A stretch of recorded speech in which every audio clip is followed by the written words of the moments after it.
Hey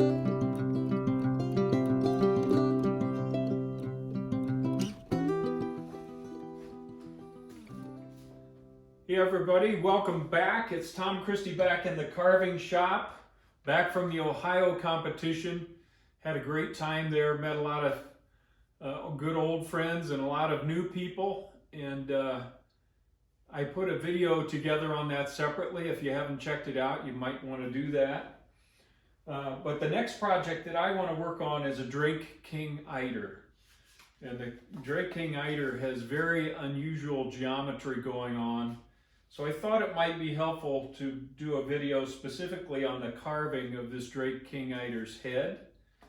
And I've got a good study bill.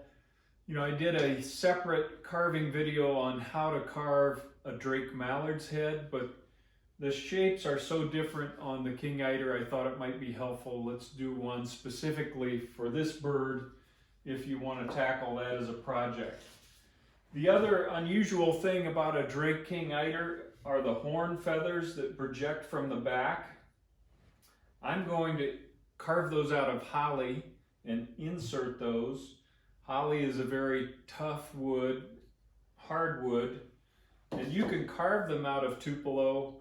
It's just they are very fragile and susceptible to damage. So I'm going to do hardwood insert, and I'll show you how I do that on the King Eider Drake. Hey, if you haven't subscribed to the channel, please do so. If you value the content that I'm putting together, that helps me out.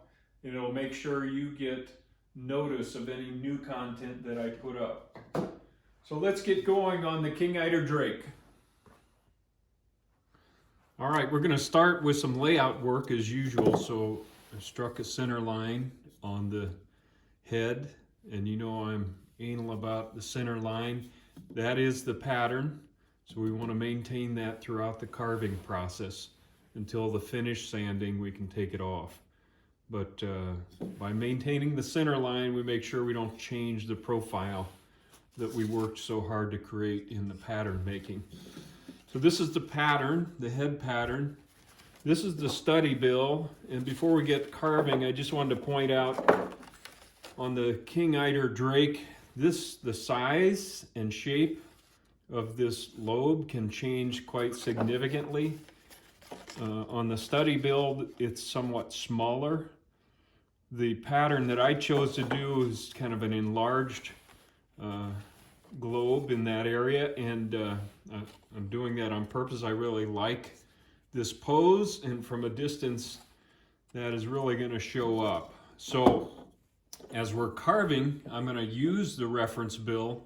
Some dimensions don't change, like this dimension, this length.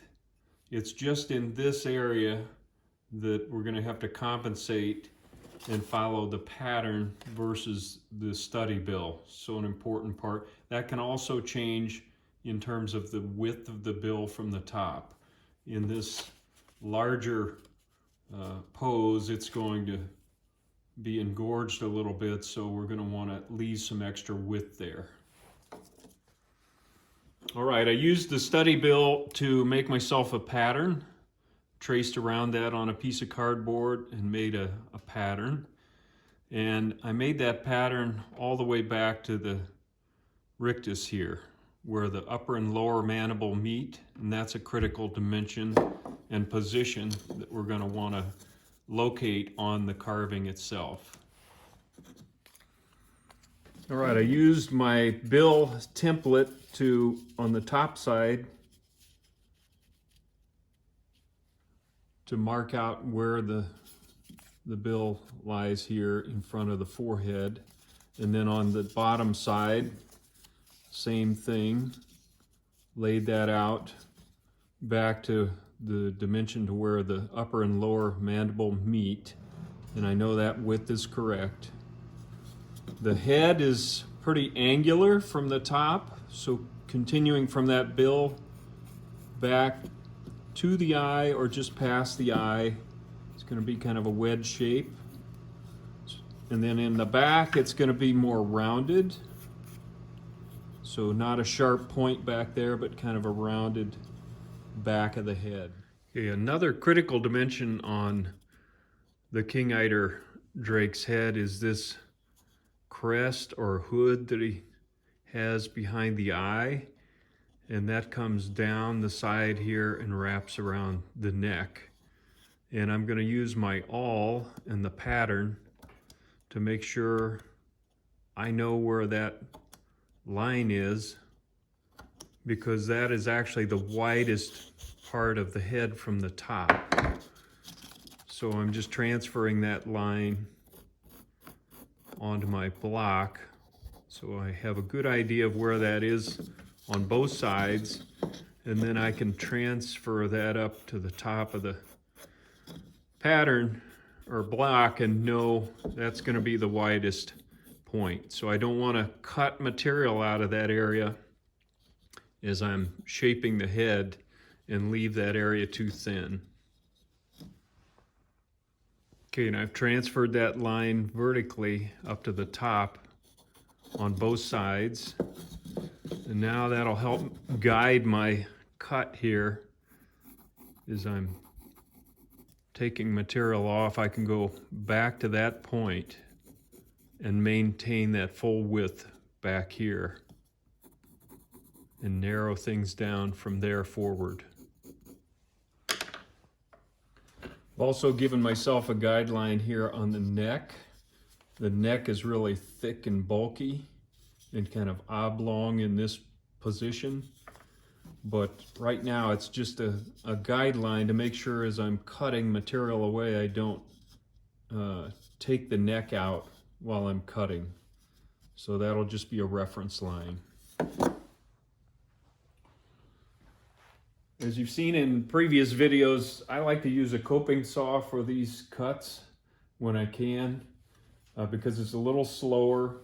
I have better visibility above and below than if I'm on the bandsaw trying to see that. So I'm going to start up here at the bill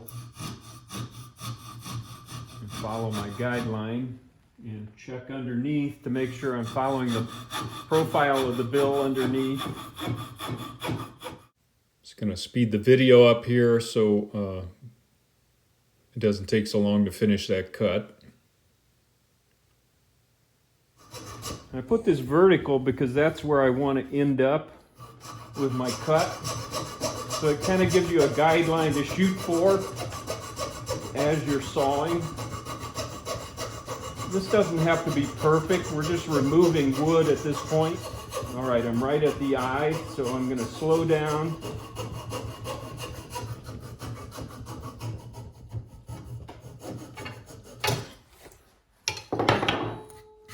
Now, I didn't go all the way back here, but that's okay. I can use the grinder to take material off. I'm just hogging off sections right now with the coping saw. I am going to use the bandsaw for these back cuts because I've got a nice firm foundation, and this is a simple, quick cut with good visibility.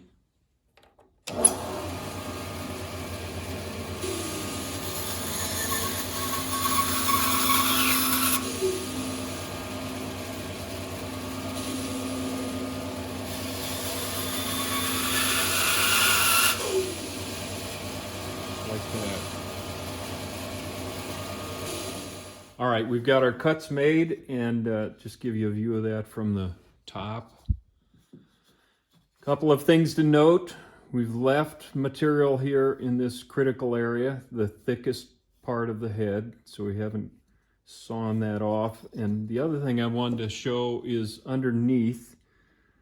I didn't take that bill line all the way back here because there's a little bit of an overhang to the cheek here over the lower mandible, so we need a little bit of material there. Once we carve that lower mandible back to its proper width, that'll leave us a little material for this overhang, if that makes sense. Another thing I recommend highly is when you're carving an unfamiliar species, you have to have reference photos around so that you can refer to different angles. And a good example of that is in most of, like in the mallard carving that I did videos, I'd establish a cheek line, establish a crown width, and then just take material out to the crown width. A little different on the Eiders. I just have a reference picture here. You can see from the front, they have a very triangular shape to their head. There's not much of an eye groove defined. And so as we're narrowing the head, we're going to want to do more of an angle narrowing instead of gouging out and forming a cheek down here. It's a subtle difference, but an important difference. Now that I have the head roughs on, I took an X-Acto knife and cut out the bill, and I want to have that for my reference. And even though this is thicker than it will be eventually, to me it's helpful to begin to sketch on the wooden block and get an idea of where this bill is going to reside in terms of relationship on the head. I'll do that on both sides, and as I begin to remove wood, this will go away, but I've got this as my template to keep going back and comparing as we narrow this down. And the other thing I'm going to do is take my grinder and define this line a little bit to keep that in front of me as we're carving and shaping the rest of the head, because that's a critical position to maintain throughout the carving.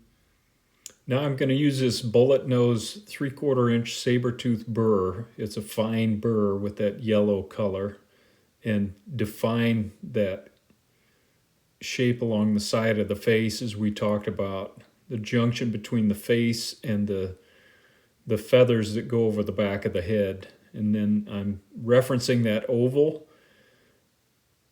that we drew for the neck and just shaping to that oval. And this is sped up, by the way, 2 times just to make it go a little faster. Now I'm just doing some general rounding of those saw cuts that we did on the bandsaw and smoothing things out. I'm not taking off too much wood right now. I'm just beginning to shape up that area and define it so we don't lose track of where that position is on the head. Just doing some general rounding.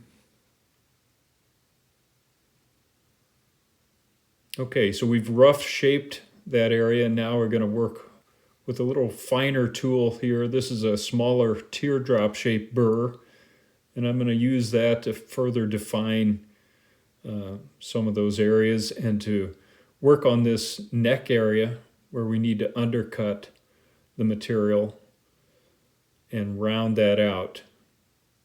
Again, referring to the oval we drew down below as the guideline, and using this burr to gently shape the neck and that undercut area as the cheek comes back towards the back of the head.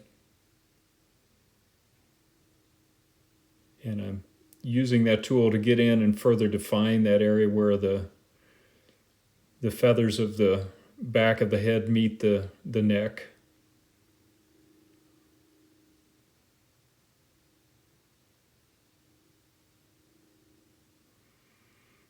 You can't see that too well, but I'm just working on the opposite side and defining the neck area.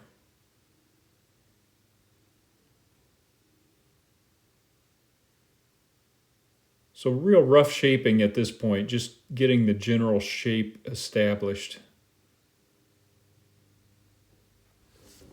Now that I've just got some real rough shaping done so that it begins to kind of look like a head, I want to work on the bill itself. I've left a lot of wood here, a lot of excess wood, and we're going to have to take that down and narrow it up. You can see from the study bill, I've got my calipers here. that width is only about 3/4 of an inch on this study bill. I want to make that a little wider because, as I said earlier, my bill lobes are larger than this. So I'll probably go to 1 inch. And so I'll transfer 1 inch dimension onto here so that we can begin to see how far we're going to have to take that bill in order to hit this dimension. And then in the front of the bill, down where the lobes meet the front of the bill on the study bill, that dimension is only about 1/2 inch. So again, I'm probably gonna keep that 1/2 inch, maybe grow it just a hair, and I'll transfer that dimension down here. Just another detail to note, the lobes go pretty straight up and down. So if anything, they may be a little wider at the top and then go down into the bill here. So now I'm going to take my grinding equipment, narrow this up, and begin to establish this line on the cheek line as I'm narrowing this up, so we don't grind away the cheek material in the process of narrowing up the bill to the proper dimension. The other thing I'm going to do is use the grinder to take this lower mandible down to the guideline that I've set for myself and begin to define this cheek line down here and fade that out into the face. Okay, I'm going to speed the video up, and I'm using this 3/4 inch cylindrical saber-tooth burr, the fine tooth again, and begin to define that cheek line so that we keep that material intact while we're taking the bill width down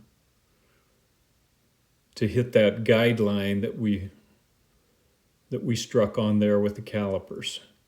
So I'm just removing material, leaving the cheek width the way it was, but taking the whole bill area down to that guideline. And then in the process, I can begin to round the front part of the bill as well to begin to shape the bill up. But right now I'm just trying to get this bill area narrowed to the proper dimension. And then we can work on the details later.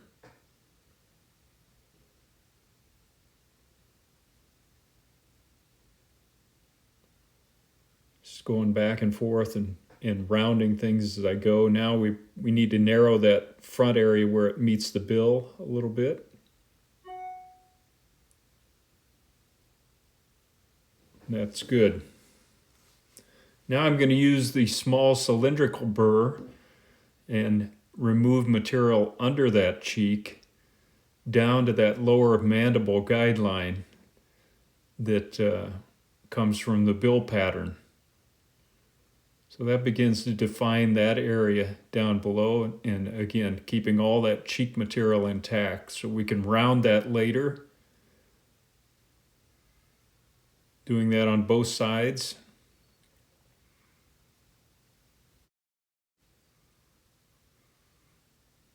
So once that's defined, I can use that smaller burr to begin to round the bill and shape it up a little bit.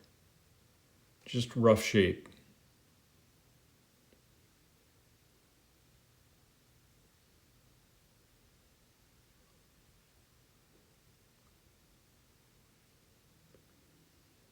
Give you a shot of that from the front.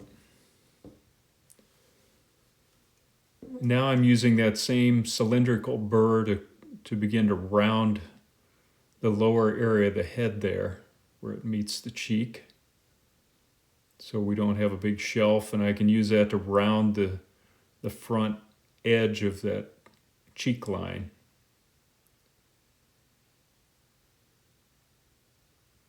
And kind of blend all of that into the face. We don't want to lose the definition of the cheek there. Now I'm working on that undercut area to give a little more character to the head and cast a little shadow down there and rounding that out so it looks soft. All right, I think we'll call that a wrap on session 1 of carving the Drake King Eider head. We've got things kind of roughed out. I'm going at it slowly because it's such an unusual head shape. So next time we'll begin to refine the bill and really define its proper size and position and start shaping the crown. But I want to keep these videos reasonable in length, and I think this is long enough for this session 1. So until next time, Tom Christie signing out. Talk to you later. Good carving to you.